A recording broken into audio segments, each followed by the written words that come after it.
I would like to know your why. Why are you doing emergency preparedness, and what can I do to help this be a more attainable challenge for you? Stick with us. I've got a surprise for you at the end.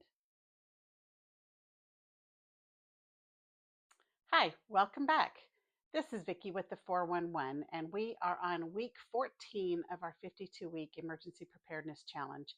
And I hope you are keeping up and having as much fun with this as I am. We've got a few new things I want to share with you at the end of this video, so hold on till the end, and I've got something I want to share with you. So week 14, it says to get 10 bags of dried beans, any size bag. Usually the smaller bags will stay fresher longer once you open them.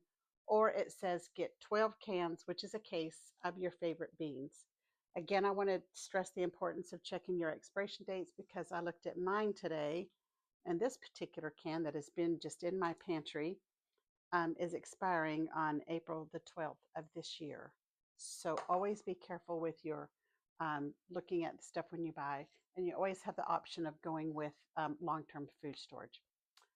Second thing in our household items, it says to get a gallon of cleaning vinegar, which is white vinegar. And I've got a little book, and I've got to show you one of these, but I've got more to show you.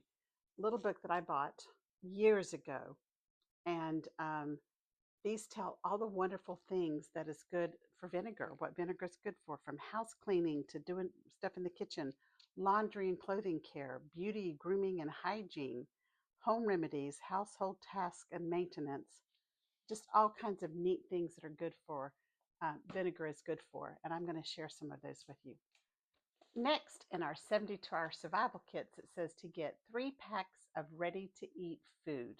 My first instinct was to grab some of the meals in a pouch that you just boil water and add water to the pouch, zip it up, and it makes the meal.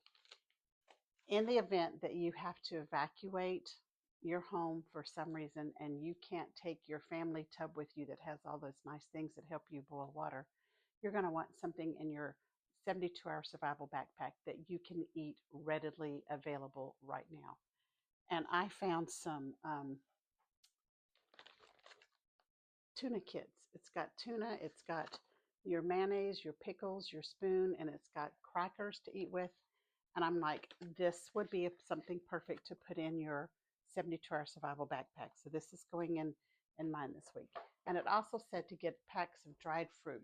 You can get dried fruit, or you can get any kind of good fruit, freeze-dried fruit, something that's going to have a long shelf life in your bag, because you're not going to go in there every week and change out what's in your bag.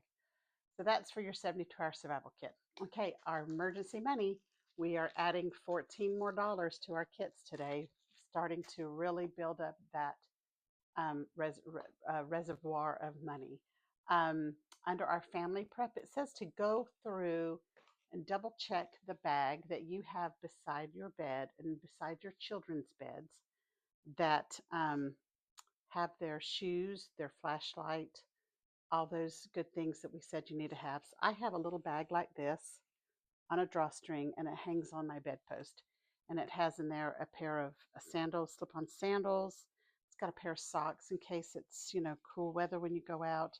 Has my flashlight.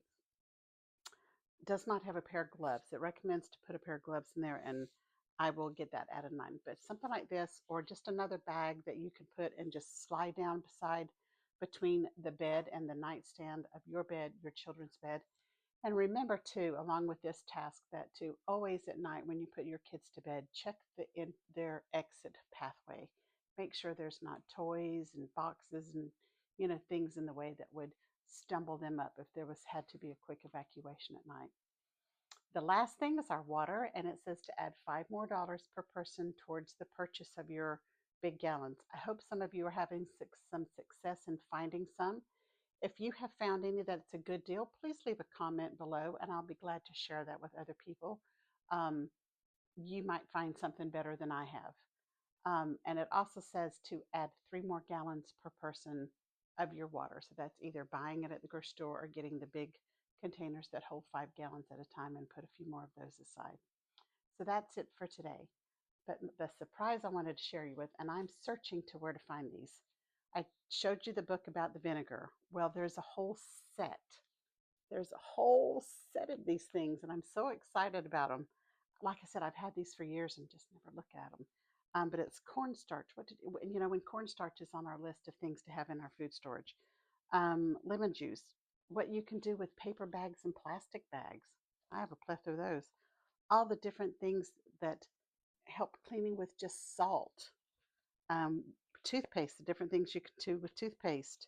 Um, a plethora of different things you can do with bleach, things you can do with aluminum foil and baking soda. All these things, most of these things we've been asked for or will be asked for to put this in our food storage for one reason or another. And I think these books will be helpful if you read them. Um, I'm going to look at a few of the things of the vinegar and post that later this week in the comments in the description of this video. So if anybody finds those before I do, please let me know. And as soon as I find them, I will put them in the description as well.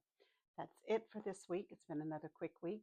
Thanks for watching. Be sure to subscribe, share with your friends, and if you want to get the monthly newsletter, it's getting ready to go out, and there's a Google form you can fill out for that. And hope you have a great week. See you next week. Bye.